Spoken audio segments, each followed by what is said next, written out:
A very special good evening to all of you। स्वागत है आपका हमारे चैनल स्टडी विद अभिमान में। आज मैं आप लोगों के लिए पॉलिटेक्निक एंट्रेंस एग्जाम 2021 के लिए साइंस में फिजिक्स एंड केमिस्ट्री का एक टेस्ट लेकर आया हूं। तो जैसा कि कल ही मैंने आप लोगों को वीडियो के थ्रू इन्फॉर्म कर दिया था कि आज आप लोगों का साइंस में फिजिक्स एंड केमिस्ट्री का एक टेस्ट होने वाला है और मैंने आप लोगों को टेस्ट की टाइमिंग भी कल बता दी थी। तो आज के इस टेस्ट में मैं आप लोगों से यहाँ पे टोटल 12 क्वेश्चंस पूछने वाला हूँ। तो जैसे मैं आप लोगों से यहाँ पे क्वेश्चंस पूछूं वैसे ही आप लोगों को यहाँ पे क्वेश्चंस के आंसर्स करने हैं और जब वीडियो फिनिश हो जाएगी तो लास्ट में कमेंट करके ये जरूर बताइएगा कि आपके टोटल 12 क्वेश्चंस में से कितने क्वेश्चंस करेक्ट हुए हैं। और मैं जैसे आप लोगों से यहाँ पे क्वेश्चंस पूछूंगा उसके 40 या 45 सेकेंड बाद मैं आप लोगों को उन क्वेश्चंस के आंसर्स भी बता दूंगा, जिससे ये फायदा होगा कि आप लोग अपने आंसर्स को मैच करवा पाएंगे। तो चलिए फिर आज के इस टेस्ट को स्टार्ट करते हैं। और टेस्ट को स्टार्ट करने से पहले मैं आप लोगों को टेस्ट के कुछ रूल्स बता देता हूं। तो सबसे पहली बात आपको यह ध्यान रखनी है कि आपको एक क्वेश्चन का आंसर केवल एक बार ही करना है। अगर आप किसी क्वेश्चन का आंसर एक बार से ज्यादा करेंगे तो मैं आपका आंसर चेक नहीं कर पाऊंगा। सबसे पहली बात आपको यह ध्यान रखनी है। और दूसरी बात आपको यह ध्यान रखनी है कि एक बार आंसर करने के बाद आप अपना आंसर चेंज नहीं कर सकते हैं। ठीक है, ध्यान रखिएगा। तो बहुत ही सोच समझ के अपना आंसर कीजिएगा। और जो स्टूडेंट मेरे आंसर बताने के बाद आंसर बताएगा तो उसका आंसर बताने का कोई मतलब नहीं रहेगा। ध्यान रखिएगा, आपको यहां पे मेरे आंसर बताने से पहले अपना आंसर करना है। ठीक है। और तीसरी बात मैं आपको यह बता दूं कि जैसे ही आप लोगों का टेस्ट स्टार्ट हो जाएगा तो आप यहां पे मुझसे कोई क्वेश्चन नहीं पूछ सकते हैं। बहुत सारे स्टूडेंट्स टेस्ट के बीच में ही क्वेश्चन पूछने लगते हैं कि सर ये चैप्टर कब पढ़ाएंगे, हमें कितने नंबर पे गवर्नमेंट कॉलेज मिल जाएगा। तो ये सब क्वेश्चन आप टेस्ट के बाद कीजिएगा। ठीक है, तो इतनी बातें आपको ध्यान रखनी है। तो चलिए फिर आज के इस टेस्ट को स्टार्ट करते हैं और देखते हैं आज का क्वेश्चन नंबर फर्स्ट क्या दिया है। तो क्वेश्चन नंबर फर्स्ट आप लोगों को अपनी स्क्रीन के ऊपर यहां पे दिख रहा होगा। तो यहां पे क्वेश्चन लिखा हुआ है कि परमाणु क्रमांकों का कौन सा जोड़ा पी ब्लॉक के तत्वों को दर्शाता है। मोस्ट इंपॉर्टेंट क्वेश्चन है और इस टाइप के कई क्वेश्चन मैंने आपको ऑलरेडी करवा दिए हैं। ठीक है, क्वेश्चन यहां पे है कि परमाणु क्रमांकों का कौन सा जोड़ा पी ब्लॉक के तत्वों को दर्शाता है। 4 ऑप्शंस आप लोगों की स्क्रीन के ऊपर आप लोगों को यहां पे दिख रहे होंगे। तो इस क्वेश्चन का आंसर करने के लिए मैं आपको यहां पे 1 मिनट का टाइम देता हूं। 1 मिनट के अंदर आपको इस क्वेश्चन का आंसर यहां पे करना है। और मैं आपको बता दूं अभी कुछ दिन पहले ही मैंने आपको इस टाइप का क्वेश्चन करवाया हुआ है। तो आई होप आप लोग इस क्वेश्चन का आंसर बड़ी आसानी से कर पाएंगे। क्वेश्चन यहां पे है कि परमाणु क्रमांकों का कौन सा जोड़ा पी ब्लॉक के तत्वों को दर्शाता है। अब देखिए यहां पे जोड़े की बात हो रही है, सोच समझ के अपना आंसर कीजिएगा। 1 मिनट का समय मैंने आपको दिया है और आधा समय यहां पे बीत भी चुका है। देखिए ये आपका कॉन्सेप्ट पे आधारित क्वेश्चन है और इसी टाइप के क्वेश्चन आपके एंट्रेंस एग्जाम में पूछे आते, ध्यान रखिएगा। ठीक है, तो चलिए अब मैं आपको इस क्वेश्चन का सबसे पहले करेक्ट आंसर बता देता हूं। तो क्वेश्चन नंबर फर्स्ट, इसका करेक्ट आंसर क्या हो जाएगा? इसका करेक्ट आंसर हो जाएगा ऑप्शन सी, यानी एटॉमिक नंबर 13 और एटॉमिक नंबर 16। ध्यान रखिएगा ये दोनों, ठीक है, ये दोनों पी ब्लॉक के तत्व हैं। ध्यान रखिएगा, जो एटॉमिक नंबर 13 है और एटॉमिक नंबर 16 है। देखिए क्वेश्चन में यह पूछा गया था कि परमाणु क्रमांकों का कौन सा जोड़ा पी ब्लॉक के तत्वों को दर्शाता है। तो यहां पे देखिए जो ऑप्शन सी में है एटॉमिक नंबर 13 और एटॉमिक नंबर 16, ये दोनों पी ब्लॉक के एलिमेंट्स है। ध्यान रखिएगा कैसे, चलिए ये मैं आपको समझा देता हूं। तो सबसे पहले हम यहां पे एटॉमिक नंबर 13 को देखते हैं। एटॉमिक नंबर 13 ये होता किसका है? तो ये होता है एल्यूमिनियम का। आप सबको पता होगा जब आप इसका इलेक्ट्रॉनिक कॉन्फ़िगरेशन करेंगे तो आपको क्या मिलेगा? 1s2, 2s2, 2p6, 3s2 और लास्ट में आपका आएगा 3p1। ठीक है, तो देखिए यहां पे जो लास्ट इलेक्ट्रॉन यहाँ पे है किस सब शेल में यहाँ पे एंटर कर रहा है, पी सब शेल में। देखिए जैसा कि आप लोग देख पा रहे होंगे, तो जो एटॉमिक नंबर 13 है ये किसका होता है, एल्यूमिनियम का होता है। ये किस ब्लॉक का एलिमेंट हो जाएगा, पी ब्लॉक का एलिमेंट हो जाएगा। तो ये हो गया। फिर उसके बाद आपका एटॉमिक नंबर 16 दिया हुआ है। क्या दिया हुआ, एटॉमिक नंबर 16। चलिए ये भी मैं आपको करके दिखा देता हूं। एटॉमिक नंबर 16 ये होता किसका है, एटॉमिक नंबर 16 ये आपका होता है सल्फर का। किसका होता है, सल्फर का। तो इसका इलेक्ट्रॉनिक कॉन्फ़िगरेशन करेंगे तो आपको क्या मिलेगा, 1s2 2s2 2p6 3s2 and last में आपका आएगा 3p4। ठीक है, जैसा कि आप लोग देख पा रहे होंगे जो लास्ट इलेक्ट्रॉन यहाँ पे पी सब शेल में एंटर कर रहा है, तो ये किस ब्लॉक का एलिमेंट आपका हो जाएगा, सल्फर। ये भी पी ब्लॉक का हो जाएगा। तो ये दोनों जो एटॉमिक नंबर है, एटॉमिक नंबर 13 और 16, ये दोनों पी ब्लॉक के एलिमेंट है, इसीलिए करेक्ट आंसर ऑप्शन सी हो जाएगा यहाँ पे। ठीक है, और इसके अलावा अदर ऑप्शन आप चेक करेंगे। देखिए ऑप्शन ए में एटॉमिक नंबर 10 आपका दिया है, तो देखिए एटॉमिक नंबर 10 ये पी ब्लॉक का है, लेकिन जो एटॉमिक नंबर 12 है ये आपका एस ब्लॉक का एलिमेंट है। तो एक पी ब्लॉक का है, एक एस ब्लॉक का है, तो ये करेक्ट आंसर नहीं होगा, क्योंकि यहां पे ये पूछा गया था कि परमाणु क्रमांकों का कौन सा जोड़ा यानी पेयर में पूछा गया है, दोनों आपके पी ब्लॉक के होने चाहिए। यहां पे एक पी है और एक एस ब्लॉक का है, ये हो नहीं सकता। फिर इसके बाद आपका ऑप्शन बी यहां पे दिया है एटॉमिक नंबर 11 एंड 16। तो देखिए एटॉमिक नंबर 11 जो है ये एस ब्लॉक का एलिमेंट होता है। किस ब्लॉक का होता है, एस ब्लॉक का। और एटॉमिक नंबर 16 जो आपका है ये पी ब्लॉक का होता है। तो दोनों यहाँ पे पी ब्लॉक के नहीं है, इसलिए नहीं हो सकता है। फिर इसके बाद एटॉमिक नंबर यहाँ पे दिया ऑप्शन डी में एटॉमिक नंबर 14 और 20। तो देखिए एटॉमिक नंबर 14 जो आपका दिया हुआ है ये आपका किस ब्लॉक का एलिमेंट होता है, ये पी का होता है, लेकिन जो एटॉमिक नंबर 20 है ये एस ब्लॉक का एलिमेंट होता है, तो ये भी नहीं हो सकता। तो बचा यहाँ पे ऑप्शन सी, जो कि मैंने आपको डिटेल में सॉल्व करके भी बता दिया। एटॉमिक नंबर 13 और 16 ये दोनों पी ब्लॉक के एलिमेंट से, करेक्ट आंसर ऑप्शन सी हो जाएगा। परमाणु क्रमांकों का कौन सा जोड़ा पी ब्लॉक के तत्वों को दर्शाता है, तो एटॉमिक नंबर 13 एंड 16। आपको एक क्वेश्चन बड़े आसानी से समझ में आ गया होगा, कॉन्सेप्ट पे आधारित क्वेश्चन है। ऐसे ही क्वेश्चन आपसे पूछे जाते, आपको कंफ्यूज करने के लिए, ध्यान रखिएगा। अब चलिए इसके बाद देखते हैं next question, question number second. Question number second ये भी आपका मोस्ट इंपॉर्टेंट क्वेश्चन है, और ये क्वेश्चन मैंने आपको ऑलरेडी कराया हुआ है। क्वेश्चन यहां पे है कि कार्बन तथा सिलिकॉन को एक ही समूह में रखने का क्या कारण है। क्वेश्चन यहां पे है कि कार्बन तथा सिलिकॉन को एक ही समूह में रखने का क्या कारण है। चार ऑप्शंस आपको अपनी स्क्रीन के ऊपर दिख रहे होंगे। ऑप्शन ए दिया है दोनों तत्व H2 के साथ क्रिया करते हैं। ऑप्शन बी दिया है दोनों तत्व ऑक्सीजन से क्रिया करके ऑक्साइड बनाते हैं। ऑप्शन सी दिया है दोनों तत्व क्लोरीन से क्रिया करके क्लोराइड बनाते हैं। और ऑप्शन डी दिया है दोनों तत्वों के परमाणुओं के बाह्यतम कोश में इलेक्ट्रॉनों की संख्या समान होती है।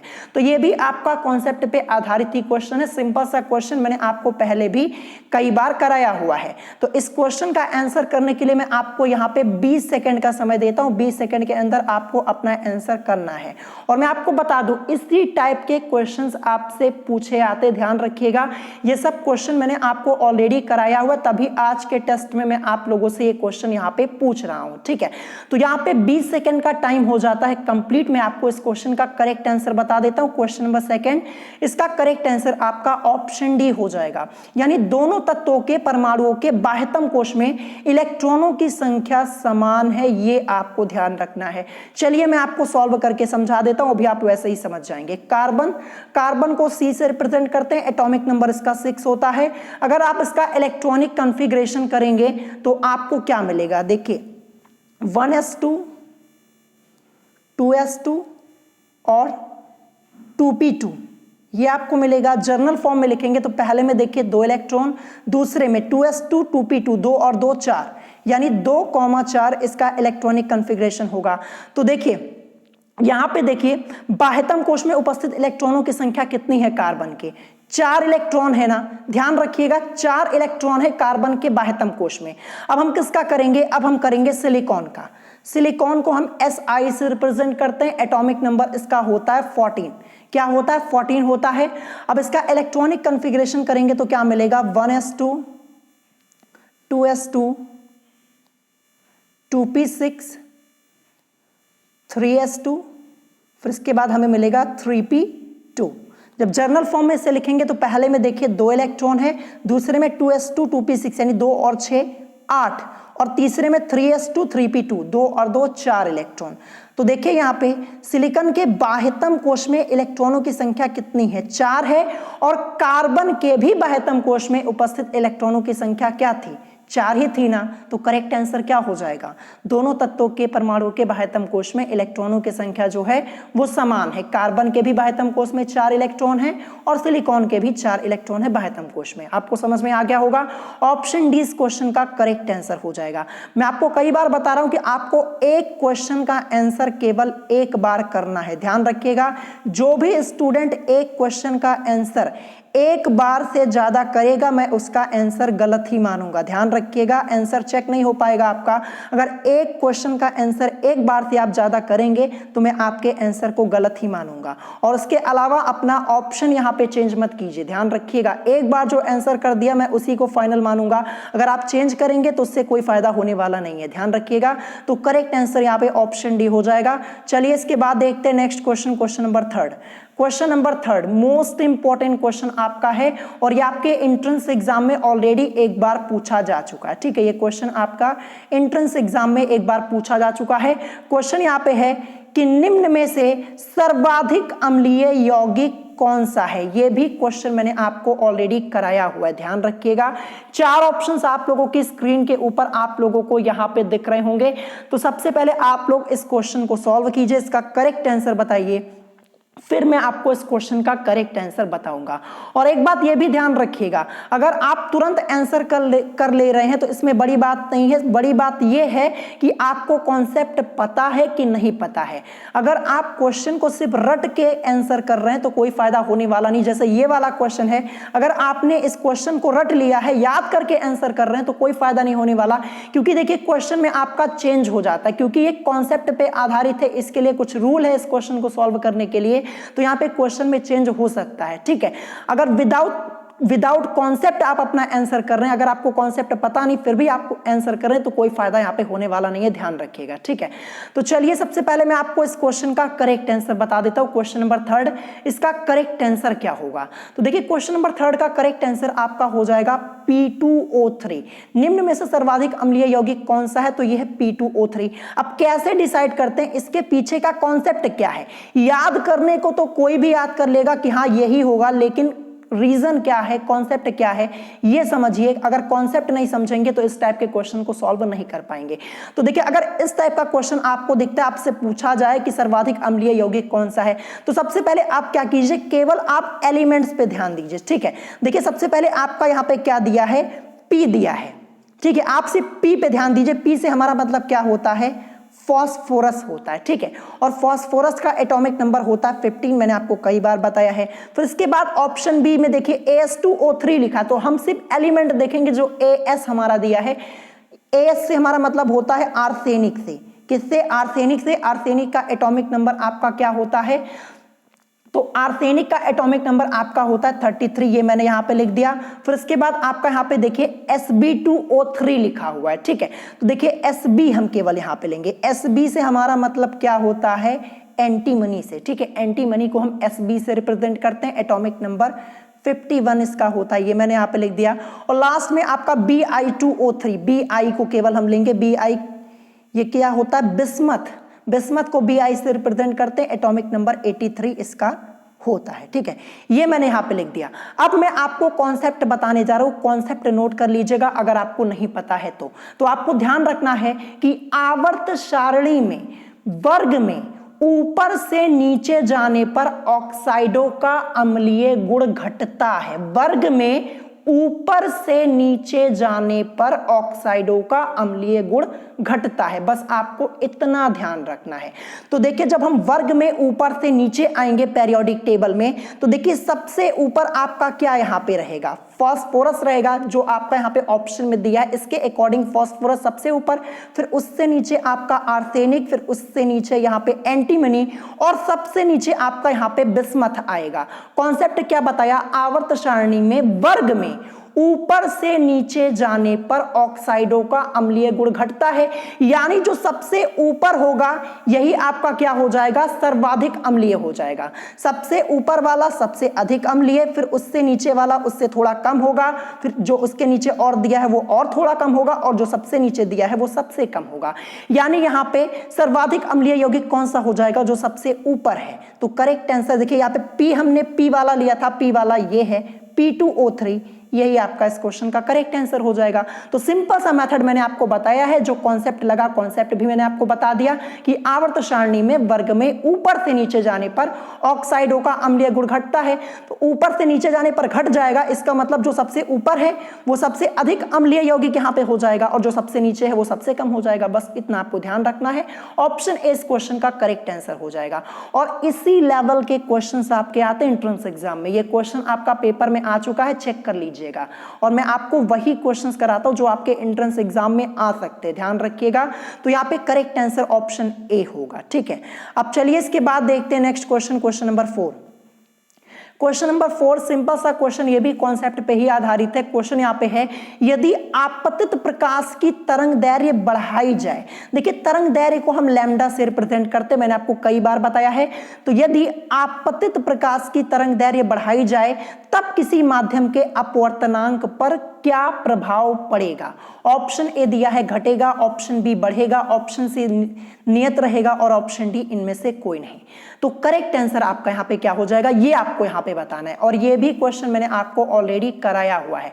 मैं आपको पहले ही बता दूं, मोस्ट इंपॉर्टेंट चैप्टर्स मैंने आपको पहले ही पढ़ाए हुए, कुछ बचे हुए वो भी मैं आपको पढ़ा दूंगा, और टेस्ट भी आपका लेता रहता हूं ताकि आपकी प्रैक्टिस होती रहे।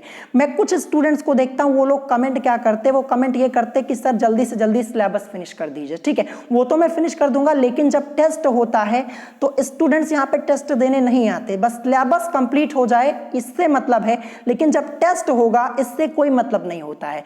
तो जो स्टूडेंट्स टेस्ट नहीं देते हैं उनके पढ़ने से भी कोई फायदा नहीं होने वाला, ध्यान रखिएगा। अगर आप सिर्फ सोचते हैं मैं सिर्फ पढ़ लूंगा वैसे ही मेरा एंट्रेंस एग्जाम क्लियर हो जाएगा, तो ऐसा कुछ नहीं होने वाला। जब तक आप अच्छे से पढ़ेंगे नहीं, टेस्ट होता है टेस्ट देंगे नहीं, तो आपको कैसे पता चलेगा कि आपने कितनी प्रिपरेशन की है। जब टेस्ट होता है तो बहुत कम स्टूडेंट्स टेस्ट देने आते हैं। तो देखिए अगर आप टेस्ट नहीं देंगे इसमें आपका ही नुकसान है। बहुत सारे स्टूडेंट्स यही कहते हैं कि सर जल्दी से सिलेबस फिनिश करवा दीजिए, तो सिलेबस तो फिनिश हो ही जाएगा, लेकिन जब टेस्ट होता है तो वो स्टूडेंट्स टेस्ट देने नहीं आते। तो जो स्टूडेंट टेस्ट नहीं देगा उसका ही नुकसान है, ध्यान रखिएगा। क्योंकि देखिए टेस्ट में मैं कुछ मोस्ट इंपॉर्टेंट क्वेश्चंस इंक्लूड करता हूं ऑप्शन चेंज करके। जो आपकी बुक के क्वेश्चंस होते हैं उसमें मैं थोड़ा बहुत चेंजेस करता हूं, और ऐसे ही क्वेश्चंस आपसे पूछे आते हैं, ध्यान रखिएगा। तो जो स्टूडेंट टेस्ट को मिस करता है उसका सबसे ज्यादा नुकसान होने वाला, ध्यान रखिएगा। तो टेस्ट आप लोग जरूर दिया कीजिए। तो क्वेश्चन नंबर 4 का करेक्ट आंसर यहाँ पे क्या हो जाएगा ये मैं आपको बता देता हूं। तो इसका करेक्ट आंसर हो जाएगा ऑप्शन ए, यानी घटेगा। कैसे घटेगा चलिए मैं आपको समझा देता हूं। देखिए जो अपवर्तनांक है ये तरंग दैर्घ्य पर निर्भर करता है। जो अपवर्तनांक को हम किससे रिप्रेजेंट करते हैं, n से रिप्रेजेंट करते हैं, ठीक है। और जो तरंग दैर्घ्य है इसको हम लैम्डा से रिप्रेजेंट करते हैं। तो देखिए जो अपवर्तनांक n है ये तरंग दैर्घ्य लैम्डा पर निर्भर करता है। लैम्डा का मान बढ़ने से, ठीक है ध्यान रखिएगा, लैम्डा का मान बढ़ने से अपवर्तनांक n घटता है, ध्यान रखिएगा। क्योंकि क्वेश्चन में लिखा भी हुआ है आपका कि यदि आपतित प्रकाश की तरंग दैर्घ्य बढ़ाई जाए, यानी यहां पे लैम्डा का मान बढ़ाया जा रहा है, तो तब किसी माध्यम के अपवर्तनांक पर क्या प्रभाव पड़ेगा। तो जो माध्यम का अपवर्तनांक n होगा ये क्या हो जाएगा, ये घट जाएगा। यानी देखिए लैम्डा का मान बढ़ने से अपवर्तनांक का मान घटता है। बस आपको इतना ध्यान रखना है कि लैम्डा का मान बढ़ने से अपवर्तनांक n का मान जो होता है घटता है। तो ऑप्शन ए इस क्वेश्चन का करेक्ट आंसर हो जाएगा। चलिए इसके बाद देखते हैं next question, question number 5। Question number 5 आप लोग अपनी स्क्रीन के ऊपर देख पा रहे होंगे। अब देखिए ये जो क्वेश्चन है ये मैंने थ्योरी पार्ट के बीच में से बनाया है। ये क्वेश्चन आपकी बुक में दिया गया है, लेकिन वहां पे ऑप्शंस आपके अदर दिए गए, मैंने यहाँ पे ऑप्शंस में चेंज किया हुआ है। क्वेश्चन यहाँ पे है कि निम्न में से किस अक्षर का समतल दर्पण द्वारा पार्श्व परिवर्तन प्रतीत नहीं होगा। ये आपसे यहाँ पे पूछा गया। 4 ऑप्शंस आप लोगों की स्क्रीन के ऊपर आप लोगों को दिख रहे होंगे। अब देखिए पार्श्व परिवर्तन पूरा टॉपिक मैंने आपको पढ़ाया हुआ है, तो यहाँ पे तो मैं आपको टॉपिक डिटेल में बताने वाला नहीं हूं, क्योंकि आपका यहाँ पे हो रहा है टेस्ट। ठीक है, क्योंकि ये टॉपिक मैंने आपको ऑलरेडी पढ़ाया है, चैनल पे जाइएगा, पढ़ लीजिएगा, आपको खुद ही पता चल जाएगा कि पार्श्व परिवर्तन होता क्या है। ऑप्शंस आपको दिख रहे होंगे, आप अपना करेक्ट आंसर यहाँ पे बताइए। अब देखिए, जो स्टूडेंट टेस्ट नहीं देगा, अब ये क्वेश्चन हमारा यहाँ पे मैंने इस क्वेश्चन में चेंज किया हुआ है, ऑप्शन मैंने पूरी तरीके से यहाँ पे बदल दिया है। क्वेश्चन सेम वही है जो आपकी बुक में दिया, बस ऑप्शंस यहाँ पे चेंज कर दिए हैं। अब कोई स्टूडेंट टेस्ट नहीं देगा, अब यही क्वेश्चन आपका पूछ लिया जाए आपके एंट्रेंस एग्जाम में, तो कुछ स्टूडेंट्स ये कहेंगे कि ये हमारी बुक का क्वेश्चन ही नहीं है, बल्कि आपकी बुक का ही क्वेश्चन है, बस थोड़े से चेंजेस मैंने यहाँ पे कर दिए। इसीलिए मैं आप लोगों से कहता हूँ टेस्ट जरूर दिया कीजिए। सिर्फ पढ़ने से कुछ नहीं होता, जब तक टेस्ट नहीं देंगे अपने आपको पता कैसे चलेगा कि आपने कितनी पढ़ाई अभी तक की है। तो यहाँ पे क्वेश्चन नंबर 5 का करेक्ट आंसर क्या हो जाएगा? इसका करेक्ट आंसर ऑप्शन बी होगा, यानी टी। ध्यान रखिएगा, निम्न में से किस अक्षर का समतल दर्पण द्वारा पार्श्व परिवर्तन प्रतीत नहीं होगा? तो ये होगा टी, ऑप्शन बी इस क्वेश्चन का करेक्ट आंसर हो जाएगा। ठीक है, देखिए आपकी बुक में पूरा टॉपिक डिटेल में दिया हुआ, ये टॉपिक भी मैंने आपको पढ़ाया हुआ, बस आपको पढ़ना है। ठीक है, चलिए अब इसके बाद देखते हैं next question, question number 6। Question number 6 आपका एक न्यूमेरिकल दिया हुआ है। क्वेश्चन यहाँ पे है कि 500 हर्ट्ज आवृत्ति एवं 80 सेंटीमीटर तरंग दैर्घ्य की एक ध्वनि तरंग को 1 किलोमीटर दूरी तय करने में समय लगेगा। 4 ऑप्शंस आप लोगों की स्क्रीन के ऊपर आप लोगों को यहाँ पे दिख रहे होंगे, तो जल्दी से आप इस क्वेश्चन को सॉल्व कीजिए और इसका करेक्ट आंसर मुझे बताइए। इससे पहले मैंने आपको ये क्वेश्चन एक बार सॉल्व कराया हुआ है, जो क्वेश्चन सॉल्व मैंने आपको कराया है वही आपसे मैं पूछ रहा हूं, कोई अलग से मैं क्वेश्चंस यहाँ पे नहीं लेके आया हूं, और इसी लेवल के क्वेश्चंस आपसे पूछे आते। ध्यान रखिएगा, अभी मैं आपको बताऊंगा कि ये क्वेश्चन आपका किस ईयर के एंट्रेंस एग्जाम में पूछा गया है। सबसे पहले मैं आपको ये क्वेश्चन सॉल्व करके बता दूं, फिर मैं आपको बताता हूं। तो तब तक आप इस क्वेश्चन को सॉल्व कीजिए, मुझे करेक्ट आंसर बताइए, फिर मैं आपको इस क्वेश्चन का करेक्ट आंसर बताऊंगा और सॉल्व करके भी मैं आपको डिटेल में समझाऊंगा। क्वेश्चन ये आपका मोस्ट इंपॉर्टेंट है, क्योंकि ये आपके एंट्रेंस एग्जाम में पूछा जा चुका है। ये जो क्वेश्चन आप देख रहे हैं ना, ये आपके एंट्रेंस एग्जाम में ऑलरेडी पूछा जा चुका है, तो ऐसे ही क्वेश्चंस पूछे आते, ध्यान रखिएगा। तो यहाँ पे मैक्सिमम स्टूडेंट्स ने इस क्वेश्चन को सॉल्व कर लिया होगा, अपना आंसर कर लिया होगा। चलिए मैं आपको इस क्वेश्चन का करेक्ट आंसर पहले बता देता हूं। तो देखिए इस क्वेश्चन का जो करेक्ट आंसर होगा यहाँ पे ऑप्शन डी होगा, इनमें से कोई नहीं। अब कोई भी स्टूडेंट अपना ऑप्शन यहाँ पे चेंज नहीं करेगा, ध्यान रखिएगा। मैं यहाँ पे आंसर मैंने बता दिया, लेकिन अब आप अपना ऑप्शन चेंज नहीं कर सकते हैं। अब कुछ स्टूडेंट्स क्या करेंगे, वो ऑप्शन डी बताने लगेंगे, पहले कुछ और बताया था अब कुछ और बताने लगेंगे। तो ऐसा मत कीजिएगा, नहीं तो फिर आपका आंसर गलत ही माना जाएगा। तो यहाँ पे ऑप्शन डी होगा, इनमें से कोई नहीं। कैसे आया चलिए मैं आपको समझाता हूं। सबसे पहले क्वेश्चन में देखेंगे, देखिए ये जो क्वेश्चन है आपका यूपी पॉलिटेक्निक एंट्रेंस एग्जाम 2019 में पूछा गया है। आप पेपर उठा के चेक कर लीजिएगा, 2019 का पेपर चेक कीजिएगा, यही क्वेश्चन आपको मिलेगा। बस मैंने यहाँ पे ऑप्शन में थोड़ा चेंज कर दिया, बस क्वेश्चन आपका सेम है। सबसे पहले क्या दिया है, 500 हर्ट्ज आवृत्ति।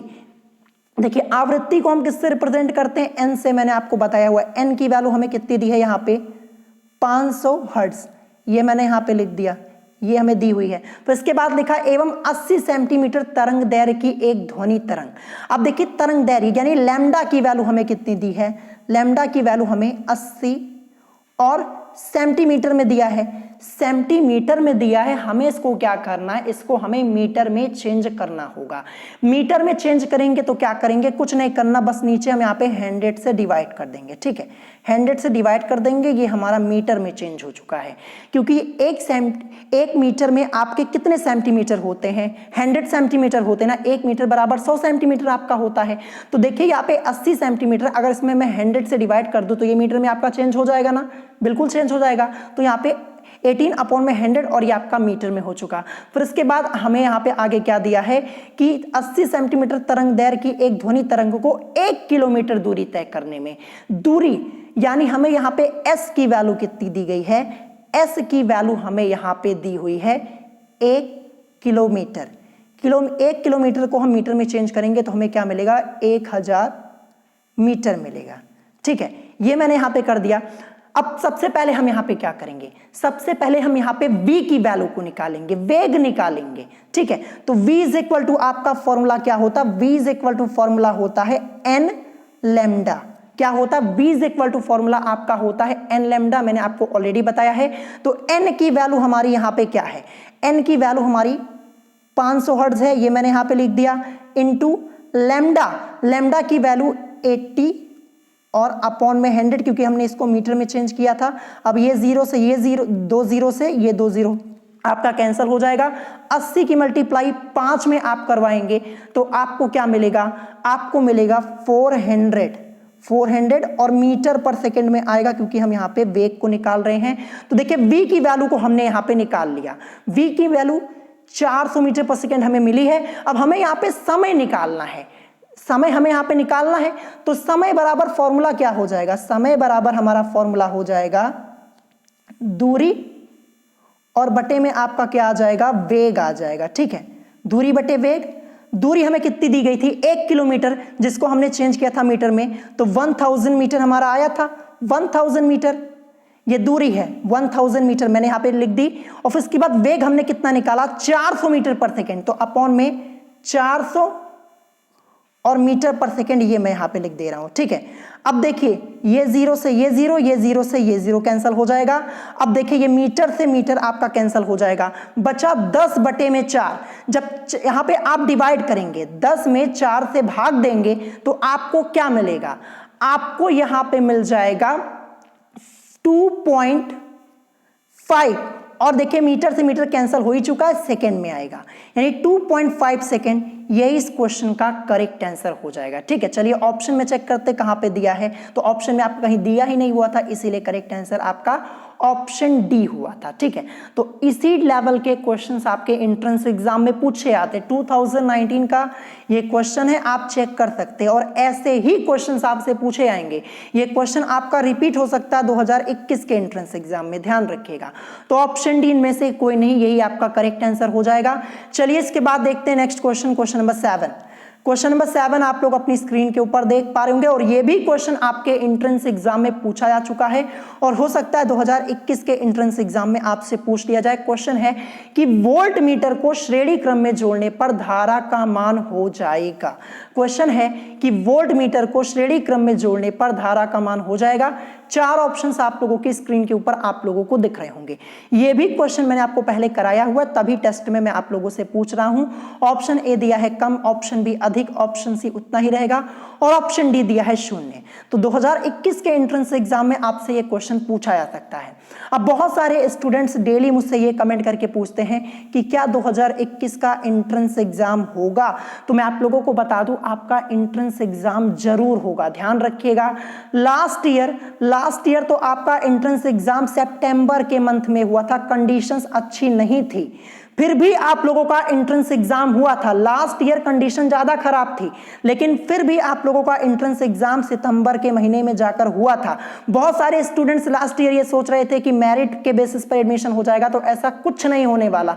जितने स्टूडेंट सोच रहे हैं कि एंट्रेंस एग्जाम नहीं होगा, तो ये ख्याल निकाल दे, एंट्रेंस एग्जाम आपका होगा। तो अपनी पढ़ाई करते रहिए। बहुत सारे स्टूडेंट्स इस सोच में चले गए हैं, उनकी थिंकिंग ये बन गई है कि अब एंट्रेंस एग्जाम होने वाला नहीं है, तो पढ़ के क्या फायदा। तो ऐसा बिल्कुल मत सोचिएगा, आपका एंट्रेंस एग्जाम जरूर होगा। भले ही आपका एंट्रेंस एग्जाम जून में ना हो सकता है जुलाई में हो, लेकिन होगा जरूर, ध्यान रखिएगा। तो यहाँ पे क्वेश्चन नंबर 7 इसका आंसर आप लोगों ने कर लिया होगा। तो क्वेश्चन नंबर 7 का करेक्ट आंसर क्या हो जाएगा, इसका करेक्ट आंसर होगा ऑप्शन डी यानी 0। ध्यान रखिएगा, यानी वोल्ट मीटर को श्रेणी क्रम में जोड़ने पर धारा का मान हो जाएगा 0 हो जाएगा। कैसे होगा मैं आपको डिटेल में समझा देता हूं। तो देखिए, जो वोल्ट मीटर का प्रतिरोध होता है वो बहुत ही ज्यादा होता है, यानी वोल्ट मीटर का प्रतिरोध अत्यधिक उच्च होता है, इसलिए वोल्ट मीटर को श्रेणी क्रम में जोड़ने पर धारा का मान क्या हो जाएगा, धारा जो होगी यहाँ पे 0 हो जाएगी। ठीक है, ये आपको ध्यान रखना, धारा का मान हो जाएगा 0 हो जाएगा। ऑप्शन डी इस क्वेश्चन का करेक्ट आंसर हो जाएगा। मैं आपको फिर से यहाँ पे बता दूं कि आप लोग अपना ऑप्शन यहाँ पे मत चेंज कीजिए। ठीक है, जो एक बार आंसर आप लोग बता रहे हैं एक बार ही बताइए, चेंज मत कीजिएगा। अगर मैं यहाँ पे देख भी रहा हूं, अगर किसी ने भी अपना ऑप्शन यहाँ पे चेंज किया या फिर किसी क्वेश्चन का आंसर एक बार से ज्यादा किया, तो मैं उसका आंसर गलत ही मानूंगा, ध्यान रखिएगा। तो यहाँ पे करेक्ट आंसर आपका ऑप्शन डी होगा, यानी 0। अब चलिए इसके बाद देखते हैं next question, question number 8। Question number 8 आप लोग अपनी स्क्रीन के ऊपर देख पा रहे होंगे। क्वेश्चन यहाँ पे है कि पायरोलुसाइड किस धातु का अयस्क है। क्वेश्चन यहाँ पे है कि पायरोलुसाइड किस धातु का अयस्क है। ऑप्शन ए दिया potassium, option B silver, option C calcium, option D इनमें से कोई नहीं। तो सबसे पहले आप लोग मुझे इस क्वेश्चन का करेक्ट आंसर बताइए। ये भी क्वेश्चन मैंने आपको ऑलरेडी कराया है, और धातु और उनके अयस्क से रिलेटेड एक सेपरेट वीडियो मैंने बनाई हुई है, और क्वेश्चन आंसर भी मैंने आपको करीब 40+ क्वेश्चन आंसर अलग से कराए हुए हैं। तो ये भी क्वेश्चन मैंने आपको ऑलरेडी कराया हुआ, तो यहाँ पे गलत होने की संभावना ही नहीं बनती। बहुत ही सोच समझ के अपना आंसर यहाँ पे कीजिएगा। पायरोलुसाइट किस धातु का अयस्क है? ऑप्शंस आप लोगों ने देख लिए हैं, आंसर भी कर लिया है। करेक्ट आंसर अब मैं आपको बता देता हूं। तो क्वेश्चन नंबर 8 का करेक्ट आंसर क्या हो जाएगा? इसका करेक्ट आंसर ऑप्शन डी होगा, यानी इनमें से कोई नहीं। तो फिर पायरोलुसाइट किस धातु का अयस्क होता है? तो ये होता है मैंगनीज का। किसका होता है? मैंगनीज का होता है, ध्यान रखिएगा। तो मैंगनीज तो आपका ऑप्शन में यहाँ पे दिया ही नहीं हुआ है, तो करेक्ट आंसर ऑप्शन डी हो जाएगा। देखिए एग्जाम में आपसे ऐसे ही क्वेश्चन पूछा जाता है। अब देखिए जो केमिस्ट्री के क्वेश्चंस आप लोगों के होते हैं उसमें कोई खास चेंजेस नहीं किए जा सकते। अब जैसे पायरोलुसाइट ये मैंगनीज का अयस्क है, इसमें कोई कुछ चेंज कर सकता है? नहीं कर सकता है। ये मैंगनीज का अयस्क है, था और रहेगा हमेशा, कोई बदल तो सकता नहीं इसमें। देखिए क्या होता है, ये जो ऑप्शंस होते हैं इसी में आपके चेंजेस किए जाते हैं, ध्यान रखिएगा। अब जैसे यहाँ पे पोटेशियम है, ऑप्शन में आपको पोटेशियम की जगह के लिखा हुआ मिल जाएगा, सिल्वर की जगह आपको यहाँ पे एजी लिखा हुआ मिल जाएगा, और कैल्शियम की जगह सी लिखा हुआ मिल जाएगा। इतना चेंज किया जा सकता है। या फिर जो इसका आंसर होगा, जैसे पायरोलुसाइट किस धातु का अयस्क है, मैंगनीज का है, वो आपको ऑप्शन में ही नहीं दिया जाएगा, ये लिख के दे दिया जाएगा, इनमें से कोई नहीं। बस इससे ज्यादा चेंज नहीं किया जा सकता। तो ऐसे ही क्वेश्चन आपसे पूछे जाते, ध्यान रखिएगा। ऑप्शन डी इस क्वेश्चन का करेक्ट आंसर हो जाएगा। अब देखिए जो क्वेश्चन मैं आपको क्लास में करवाता हूं, जब मैं आपको चैप्टर पढ़ाता हूं, तो वो कुछ क्वेश्चंस आपकी बुक के होते हैं, तो बुक में जैसे क्वेश्चन लिखा होता है वैसे ही आपको करवाना पड़ता है। लेकिन जब मैं टेस्ट लेता हूं या फिर जब मैं आपको चैप्टर पढ़ाता हूं, थ्योरी पार्ट आपको पढ़ाता हूं, तो थ्योरी पार्ट में जो बीच में से आपके क्वेश्चन बनते हैं वो सब मैं आपको वहीं बता देता हूं, और फिर टेस्ट में मैं आप लोगों से पूछता हूं ऑप्शन सहित। तो इसीलिए मैं आपसे कहता हूं कि टेस्ट जरूर दिया कीजिए। जो स्टूडेंट टेस्ट नहीं दे रहे हैं उनको बाद में पता चलेगा कि वो क्या मिस कर रहे हैं, उनका नुकसान क्या हो रहा है। कमेंट तो सब लोग आके करते हैं कि सर हम टेस्ट नहीं दे पाए, हमें ये काम था, हमें ये काम था। सब वीआईपी होते हैं, सब जितने लोग टेस्ट नहीं देने आते हैं वो अपना कुछ ना कुछ बहाना बता देते कि मुझे ये काम था, मुझे ये काम था। सबको काम सिर्फ 4 बजे ही पड़ता है। जब मैं टेस्ट लेता हूँ, हफ्ते में एक बार आपका टेस्ट होता है, 4 बजे टाइमिंग मैक्सिमम, यही टाइमिंग आपकी रहती है। और हफ्ते में एक दिन टेस्ट होता है, और हफ्ते में एक ही दिन सभी स्टूडेंट को काम हो जाता है, और वही शाम को 4 बजे ही होता है, उसके अलावा नहीं। उसके बाद वो फ्री होते, दिन भर फ्री होते, लेकिन यही 4 बजे जिस दिन टेस्ट होता है सारे काम आप लोगों को एक ही दिन आ जाते हैं, और टेस्ट आप लोग देते नहीं। तो यही सब बहाना बनाएंगे तो आपका ही नुकसान है, मेरा कोई नुकसान होने वाला नहीं है। आप बहाना बनाते रहेंगे, आप टेस्ट देंगे नहीं, फिर जब क्वेश्चन आपके एंट्रेंस एग्जाम में आएगा तो आप यही कहेंगे कि ये क्वेश्चन कहाँ से आ गया। और क्वेश्चन मैं आपको करवा दे रहा हूँ पहले से ही। ऐसे 2020 में हुआ था, मैक्सिमम क्वेश्चन जो मैंने करवाए थे सब वही आए हुए थे। जिन जिन स्टूडेंट्स ने पढ़ा था उन्होंने यही कहा था कि सब क्वेश्चन आए थे, और जो पढ़ेगा ही नहीं तो वो यही कहेगा कि क्वेश्चन मिला नहीं। तो यही अंतर होता है, जो पढ़ता है वो अच्छा करता, जो नहीं पढ़ता है वो कुछ नहीं करता। बस ये आपको ध्यान रखना है। तो करेक्ट आंसर यहाँ पे ऑप्शन डी हो जाएगा। अब चलिए इसके बाद देखते हैं next question, question number 9। Question number 9 आप लोग अपनी स्क्रीन के ऊपर देख पा रहे होंगे। क्वेश्चन यहाँ पे है कि सरल लोलक का चंद्रमा के तल पर आवर्तकाल, ऑप्शन ए दिया है समान रहेगा, ऑप्शन बी घटेगा, ऑप्शन सी बढ़ेगा, ऑप्शन डी दिया है 0 हो जाएगा। तो सबसे पहले आप लोग मुझे इस क्वेश्चन का करेक्ट आंसर बताइए। आज ये क्वेश्चन मैं आपसे तीसरी बार यहाँ पे पूछ रहा हूँ। इससे पहले भी टेस्ट में मैंने आप लोगों से पूछा हुआ है, क्लास में भी मैंने आपको ऑलरेडी करवाया हुआ है। तो सरल लोलक का चंद्रमा के तल पर आवर्तकाल, 4 ऑप्शन आपने देख लिया है और आंसर भी अपना कर लिया। सिंपल सा क्वेश्चन है, कोई यहाँ पे बहुत बड़ा कॉन्सेप्ट यहाँ पे यूज होने वाला नहीं है। तो करेक्ट आंसर सबसे पहले मैं आपको बता देता हूं। तो क्वेश्चन नंबर 9 का करेक्ट आंसर क्या हो जाएगा? ऑप्शन सी हो जाएगा, बढ़ेगा। अब मैं आपको बता दूं, अगर आप लोगों के पास अरिहंत की बुक है, अरिहंत की बुक से अपनी प्रिपरेशन कर रहे हैं, तो अरिहंत की बुक में इस क्वेश्चन का आंसर जो आपका दिया है वो गलत दिया है। इससे पहले भी मैंने आपको 3 से 4 बार बताया है। अगर इसके बाद भी यहाँ पे किसी स्टूडेंट ने गलत आंसर किया होगा, इसका मतलब वो पढ़ता ही नहीं है, बुक उठा के चेक ही नहीं करता है, तभी तो उसने ये आंसर बता दिया। देखिए आपकी बुक में घटेगा दिया है, जो कि क्या है, गलत है। जितने लोगों ने यहाँ पे ऑप्शन बी बताया है, इसका मतलब उन्होंने ना ही क्लास ली थी। जब मैंने इसके पहले क्लास ली थी, आपको वहां पे बताया था कि इस क्वेश्चन का आंसर गलत दिया है। टेस्ट में पूछा था, वहां भी मैंने आपको बता दिया था कि आपकी बुक बुक में इस क्वेश्चन का आंसर गलत दिया है। अगर इसके बाद भी आप लोगों ने ऑप्शन बी बताया है तो इसमें आपकी गलती, इसका मतलब आप ना ही बुक को उठा के अच्छे से पढ़ते हैं, ना ही क्वेश्चन को आप क्रॉस चेक करते हैं। मैं आपको कहता हूं क्वेश्चन एक बार अच्छे से जरूर चेक किया कीजिए। मैं क्वेश्चन जब आपको करवाता हूं उससे पहले एक बार चेक कर लेता हूं कहीं गलत तो आंसर नहीं है। तो इस क्वेश्चन का आंसर आपकी बुक में गलत दिया है। देखिए बढ़ेगा यहाँ पे होगा, ऑप्शन सी होगा। क्यों बढ़ेगा चलिए ये भी मैं आपको डिटेल में समझा देता हूं। देखिए फॉर्मूला क्या होता है, टी इज इक्वल टू आपका होता है 2 पाई अंडर रूट के अंदर आपका L अपॉन जी होता है। ठीक है, ये आपका फॉर्मूला होता है। और मैंने आपको क्या बताया है कि लोलक का आवर्तकाल T गुरुत्वीय त्वरण G के वर्गमूल के व्युत्क्रमानुपाती होता है, यानी T ये व्युत्क्रमानुपाती होता है अंडर रूट जी के। ये यहां पे हो जाएगा। इसका मतलब क्या हो जाएगा, यानी अगर जब g का मान घटेगा, देखिए जब g का मान यहां पे घटेगा तो t का मान क्या होगा, बढ़ेगा ना। तो यहां पे क्या कह रहा है कि सरल लोलक का चंद्रमा के तल पर आवर्तकाल, मैं आपको बता दूं पृथ्वी के मुकाबले, ठीक है, पृथ्वी के मुकाबले चंद्रमा पर g का मान कम होता है। ध्यान रखिएगा, जब चंद्रमा पर g का मान कम होगा, ठीक है, जब चंद्रमा पर g का मान कम होगा तो t के मान पर क्या प्रभाव पड़ेगा, बढ़ जाएगा ना, बढ़ेगा ही तो, घटेगा तो है नहीं, जो कि आपकी बुक में दिया है घटेगा, जो कि कभी पॉसिबल ही नहीं है। तो करेक्ट आंसर क्या होगा, ऑप्शन सी होगा, यानी बढ़ेगा ना। तो ये आपको ध्यान रखना है। जैसे मैं आपको उदाहरण के तौर पे बता दूं, देखिए अगर पृथ्वी पर गुरुत्वीय त्वरण का मान g है तो चंद्रमा पर क्या हो जाएगा, g/6 हो जाएगा, कम ही तो होगा ना, कम ही तो होता है, g/6 हो जाएगा। अब मैंने आपको क्या बताया कि लोलक का आवर्तकाल t गुरुत्वीय त्वरण g के वर्गमूल के व्युत्क्रमानुपाती होता है, यानी t व्युत्क्रमानुपाती होता है अंडर रूट g के। यानी इसका मतलब क्या हो जाएगा, जब g का मान घटेगा तो t का मान बढ़ेगा। और मैंने आपको क्या बताया कि पृथ्वी के मुकाबले चंद्रमा पर g का मान कम होता है, पृथ्वी पर g का मान ज्यादा और चंद्रमा पर कम होता है। तो चंद्रमा पर जब g का मान घट रहा है, कम हो रहा है, कम होता है, कम ही तो होता है, तो t का मान क्या होगा, बढ़ेगा ही तो सरल लोलक का चंद्रमा के तल पर आवर्तकाल बढ़ेगा। सिंपल सी बात है, फॉर्मूला सहित मैंने आपको डिटेल में बता दिया, इससे पहले 2 से 3 बार बताया। अगर इसके बाद भी आपने गलत किया तो इसमें आपकी गलती। तो यहाँ पे करेक्ट आंसर ऑप्शन सी यानी बढ़ेगा। देखिए ये सब आपको कोई नहीं बताता, सब आपके सामने क्वेश्चन लाएंगे, आपसे ही पूछेंगे और आपको ही आंसर करना होगा।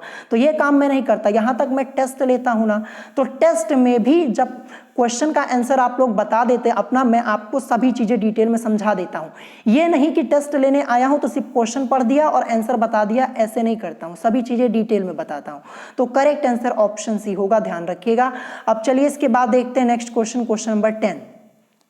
क्वेश्चन नंबर 10 आप लोग अपनी स्क्रीन के ऊपर यहां पे देख पा रहे होंगे। क्वेश्चन यहां पे है Cr2O7 2- में क्रोमियम की ऑक्सीकरण संख्या होगी, ये आपको बताना। देखिए क्वेश्चन क्या है, मैं आपको ऊपर लिख के बता देता हूं। देखिए Cr2 ये आपका लिखा है, फिर इसके बाद O, फिर यहाँ पे 2- का नेगेटिव चार्ज है, फिर यहाँ पे 7 आपका लिखा हुआ है। ठीक है, इसमें यहाँ पे आपको Cr, ठीक है, यानी क्रोमियम की ऑक्सीकरण संख्या क्या होगी ये आपको बताना है। ठीक है, ध्यान रखिएगा, सिंपल सा क्वेश्चन मैंने आपको पहले भी कराया हुआ है। ऑक्सीकरण संख्या से रिलेटेड एक एक क्वेश्चन मैंने आपको करा दिया, कुछ छोटा नहीं है। अगर आपके एंट्रेंस एग्जाम में आएगा तो यहीं से आएगा, ध्यान रखिएगा। लास्ट ईयर भी मैंने आपको कराया था, 2020 के एंट्रेंस एग्जाम में क्वेश्चन आपका आया था ऑक्सीकरण संख्या से रिलेटेड, और काफी सिंपल क्वेश्चन आया था और सभी स्टूडेंट्स ने बड़े आसानी से कर लिया था जिन्होंने मुझसे पढ़ा हुआ था। ठीक है, मैंने सभी क्वेश्चन कराए हुए थे। तो देखिए यहाँ पे आप इस क्वेश्चन को सॉल्व कीजिए, इसका करेक्ट आंसर बताइए। तो चलिए सबसे पहले मैं आपको इस क्वेश्चन का करेक्ट आंसर यहाँ पे बता देता हूँ, क्योंकि मैक्सिमम स्टूडेंट्स ने सॉल्व कर लिया होगा, कोई बहुत बड़ा क्वेश्चन नहीं है, बड़े आसानी से आप लोग सॉल्व कर पाएंगे। तो चलिए मैं आपको सबसे पहले सॉल्व करके ही बता देता हूँ। किसकी ऑक्सीकरण संख्या निकालनी है, क्रोमियम की निकालनी है। जिसकी ऑक्सीकरण संख्या निकालनी होती है उसको हम क्या करते हैं, एक्स मान लेते हैं ना। तो Cr को यहाँ पे हम एक्स मान लेंगे, क्रोमियम को, और कितने यहाँ पे Cr2 लिखा हुआ है, यानी क्या हो जाएगा आपका यहाँ पे हो जाएगा 2 × x, यानी मैं लिखना चाहूं तो 2 की मल्टीप्लाई x में करवा दूं तो हम यहाँ पे क्या लिख सकते हैं, हम लिख सकते हैं 2x, ये मैंने लिख दिया। फिर इसके बाद प्लस का साइन लगाएंगे, O7 दिया हुआ है, O से हमारा मतलब ऑक्सीजन, और ऑक्सीजन का ऑक्सीडेशन नंबर -2 होता है, -2 होता है। और कितने ऑक्सीजन यहाँ पे हैं, 7 ऑक्सीजन है। तो देखिए 7 की मल्टीप्लाई यहाँ पे -2 में करवाएंगे तो आपको क्या मिलेगा, -14 मिलेगा ना, -14, ये माइनस और ये ऊपर जो प्लस लगाया है, प्लस माइनस मिलके माइनस हो जाएगा, यानी यहाँ पे 2x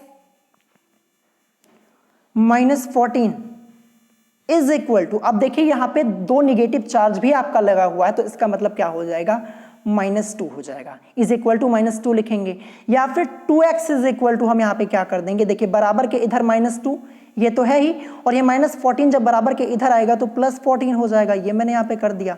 अब इसके बाद 2x इज इक्वल टू आपका क्या हो जाएगा, माइनस प्लस मिलके यहाँ पे लेस तो हो जाएगा, और लेस होने पर हमें क्या मिलेगा, 12 मिलेगा, और वो भी प्लस में, क्योंकि देखिए प्लस का साइन बड़ा और माइनस का साइन छोटा है। तो 2x इज इक्वल टू 12, या फिर x is equal to 12 upon में 2 हो जाएगा, यानी 2 1 जा 2, 2 6 जा 12। x इज इक्वल टू 6 मिला, क्रोमियम की ऑक्सीकरण संख्या हमने x मानी थी, x की वैल्यू 6 निकली है, यानी यहाँ पे क्रोमियम की ऑक्सीकरण संख्या क्या होगी, 6 होगी। क्या 6 आपका कहीं ऑप्शन में दिया है, 6 दिया है, दिया ही नहीं हुआ है, तो करेक्ट आंसर ऑप्शन डी होगा, यानी इनमें से कोई नहीं। तो सिंपल सा क्वेश्चन आप लोगों ने लगा लिया होगा, ये क्वेश्चन मैंने आपको पहले भी कराया हुआ और इसी टाइप के क्वेश्चन आपसे पूछे आते हैं, ठीक है। अब चलिए इसके बाद देखते हैं next question, question number 11। Question number 11 आप लोग अपनी स्क्रीन के ऊपर देख पा रहे होंगे, बहुत ही अच्छा क्वेश्चन, ध्यान रखिएगा, और हो सकता है कि इस टाइप का एक क्वेश्चन आपको देखने को मिल जाए इस बार के एंट्रेंस एग्जाम में। क्वेश्चन यहाँ पे है कि निम्न में से किस अयस्क में ऑक्सीजन नहीं होती है। क्वेश्चन क्या है कि निम्न में से किस अयस्क में ऑक्सीजन नहीं होती है। ऑप्शन ए एप्सम लवण, option B zincite, option C दिया है फ्लोरस्पार, और ऑप्शन डी दिया है स्पोडियमिन। 4 ऑप्शंस आप लोगों ने यहाँ पे देख लिए होंगे। देखिए एप्सम लवण, इसको हम एप्सोमाइट भी बोलते हैं। देखिए मैं आपको बता दूं, 2020 के एंट्रेंस एग्जाम में आपसे पूछा गया था एप्सम का, इसका केमिकल फॉर्मूला आपसे पूछा गया था एप्सम लवण का, और मैंने आपको 2020 में ये फॉर्मूला बताया भी हुआ था, जो बताया हुआ था वो आया हुआ था, ध्यान रखिएगा। ये क्वेश्चन 2020 के पेपर में आया था कि एप्सम लवण का फॉर्मूला क्या होता है, चेक कर लीजिए, आपको खुद ही पता चल जाएगा। तो चलिए सबसे पहले मैं आपको इस क्वेश्चन का करेक्ट आंसर बता देता हूं। इसका करेक्ट आंसर यहाँ पे क्या हो जाएगा, क्वेश्चन नंबर 11 का करेक्ट आंसर आपका यहाँ पे ऑप्शन सी हो जाएगा, फ्लोरस्पार। ध्यान रखिएगा, क्या हो जाएगा, फ्लोरस्पार, ये आपको ध्यान रखना है, ठीक है। अब सबसे पहले आप मुझे ये कमेंट करके बताइएगा, ये फ्लोरस्पार जो है ये किस धातु का अयस्क होता है। कमेंट बॉक्स में जब भी यहाँ पे टेस्ट कंप्लीट हो जाएगा तो ये मुझे बताइएगा कि फ्लोरस्पार ये किस धातु का अयस्क होता है, और क्वेश्चन नंबर मेंशन कर दीजिएगा, क्वेश्चन नंबर 11 का आंसर आपने किया है, ये आपको ध्यान रखना है, तो कमेंट करके जरूर बताइएगा। तो देखिए कैसे हम डिसाइड करेंगे, यहाँ पे क्वेश्चन था कि निम्न में से किस अयस्क में ऑक्सीजन नहीं होती, तो फ्लोरस्पार में नहीं होती। क्यों नहीं होती, देखिए जो फ्लोरस्पार है इसका फॉर्मूला क्या होता है, इसका फॉर्मूला होता है CaF2, ये होता है इसका फॉर्मूला, ठीक है। क्या आपको यहां पे कहीं ऑक्सीजन दिख रही है, CaF2 लिखा हुआ है, आपको कहीं O दिख रहा है, O तो यहां पे है ही नहीं, तो यही तो करेक्ट होगा। और इसके अलावा अगर आप एप्सम लवण की बात करेंगे, इसका क्या होता है, MgSO4.7H2O, ये इसका फॉर्मूला होता है। देखिए यहाँ पे O आपका आया है, ऑक्सीजन है यहाँ पे MgSO4, यहाँ ऑक्सीजन, H2O यहाँ भी है, तो यहाँ पे ऑक्सीजन है। यहाँ पे क्वेश्चन में पूछा गया था कि ऑक्सीजन नहीं होती है, तो यहाँ पे है एप्सम लवण, ये तो हो ही नहीं सकता। जिंकाइट आपका दिया है, अगर इसका फॉर्मूला आप लिखेंगे तो आपको पता चलेगा ZnO होता है, तो यहाँ भी ऑक्सीजन है, ZnO, O पे आ रहा है ना ऑक्सीजन यहाँ पे, तो ये भी आपका नहीं हो सकता। स्पोडियमिन, ये स्पोडियमिन ये लिथियम का अयस्क होता है, मैंने आपको कई बार बताया हुआ है, ठीक है। और एप्सम लवण, एप्सम जो है देखिए एप्सम या फिर आप इसे एप्सोमाइट बोलते हैं, एप्सोमाइट जो होता है ये मैग्नीशियम का अयस्क होता है, ये मैंने आपको पहले भी कई बार बताया हुआ है। अब देखिए स्पोडियमिन, इसका फॉर्मूला क्या होता है, इसका फॉर्मूला होता है Li, ठीक है, Li, फिर इसके बाद आता है Al, फिर इसके बाद Si2, और लास्ट में आपका O6, यहाँ भी O आपका है, यानी यहाँ भी ऑक्सीजन है, तो ये भी नहीं होगा। तो बचा केवल फ्लोरस्पार, CaF2 होता, यहाँ पे O है नहीं, तो ऑक्सीजन इसमें होती नहीं, तो करेक्ट आंसर ऑप्शन सी हो जाएगा। तो देखिए ऐसे भी क्वेश्चंस आपसे पूछे आते, ध्यान रखिएगा, ये क्वेश्चन जड़ से पूछा जाता है, जो देखिए जो आपकी बुक में होता है थ्योरी पार्ट के बीच में से जड़ से क्वेश्चन पूछा जाता है, और यहीं पे स्टूडेंट्स क्या हो जाते हैं, कंफ्यूज, और हो जाती है हालत खराब। अगर डायरेक्ट आपसे ये क्वेश्चन पूछा जाए आपके एंट्रेंस एग्जाम में, तो आप यहाँ पे सोचेंगे कि इस क्वेश्चन को हम कैसे सॉल्व करें, क्या कॉन्सेप्ट लगा, लेकिन यहाँ पे मैंने आज आपको क्वेश्चन बता दिया है, आप समझ गए होंगे। देखिए क्वेश्चन क्यों पूछा मैंने आपसे, क्योंकि देखिए धातु और उनके अयस्क से रिलेटेड पूरा टॉपिक पढ़ाया है, इसका भी फॉर्मूला मैंने आपको बताया, जिंकाइट का फॉर्मूला बताया है, फ्लोरस्पार का भी बताया है, स्पोडियमिन का बताया है, इसीलिए यहाँ पे क्वेश्चन पूछा है। सब चीजें मैंने आपको बताई थी, इसलिए क्वेश्चन आपके सामने यहाँ पे रखा था। तो ऐसे क्वेश्चन पूछे आते हैं, और ये सब क्वेश्चन आपकी बुक में नहीं होते, और ये सब क्वेश्चन मैं टेस्ट में ही पूछता हूँ। टेस्ट में इसलिए क्योंकि टेस्ट यहाँ पे ये पता चलता है आप लोगों ने कितने अच्छे से अपनी पढ़ाई की, बुक में थ्योरी पार्ट कितने अच्छे से पढ़ा है, और जो स्टूडेंट टेस्ट नहीं दे रहा है उसको बाद में पता चलेगा, जब वो एंट्रेंस एग्जाम देने जाएगा तब पता चलेगा। ठीक है, अब चलिए इसके बाद देखते हैं आज के टेस्ट का last question, question number 12। Question यहाँ पे है कि स्टेनलेस स्टील में मुख्य रूप से कार्बन तथा आयरन के साथ उपस्थित होता है। 4 ऑप्शंस आपको अपनी स्क्रीन के ऊपर दिख रहे होंगे। अभी लास्ट डे मैंने आपको कुछ इंपॉर्टेंट क्वेश्चन आंसर कराए हुए थे, वहां पे मैंने आपसे इस क्वेश्चन से रिलेटेड एक क्वेश्चन पूछा हुआ था। जिन स्टूडेंट्स ने अच्छे से पढ़ा होगा वो इसका आंसर कर पाएंगे। यहाँ पे इस क्वेश्चन का आंसर बड़े आसानी से ध्यान रखिएगा। क्वेश्चन यहाँ पे है कि स्टेनलेस स्टील में मुख्य रूप से कार्बन तथा आयरन के साथ उपस्थित होता है। ऑप्शन ए दिया है Mn और Ni।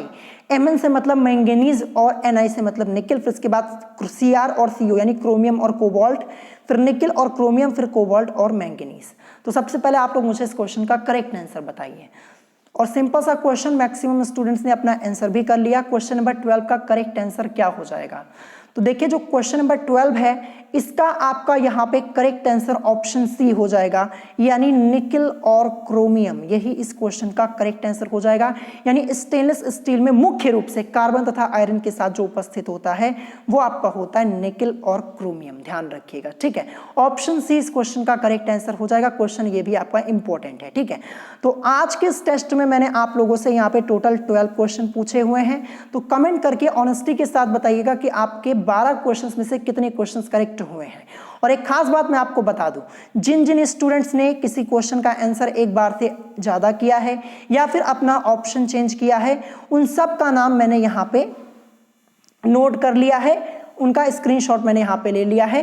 तो कोई फायदा नहीं ऐसा काम करने से। ध्यान रखिएगा, जिन जिन स्टूडेंट्स ने यहाँ पे एक क्वेश्चन का आंसर 2 बार किया है या फिर अपना ऑप्शन चेंज किया है, तो इससे कोई फायदा नहीं होने वाला। मैं आपके आंसर को गलत ही मानूंगा, ऐसा आपको नहीं करना है। मैंने आपको पहले भी कई बार बताया, जो कीजिएगा एक बार अपना आपको आंसर करना था और सोच समझ के करना था, और ऑनेस्टी के साथ अपना स्कोर बताइएगा। अगर झूठ बोलेंगे तब भी कोई फायदा होने वाला नहीं है, ठीक है।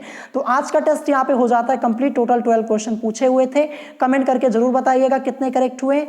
और कोई बात अगर आपको नहीं समझ में आई हो, कोई क्वेश्चन आपको नहीं समझ में आया, तो आप मुझसे कमेंट करके पूछ सकते हैं। तो आज की वीडियो में इतना ही, मिलेंगे नेक्स्ट वीडियो में। Thanks for watching.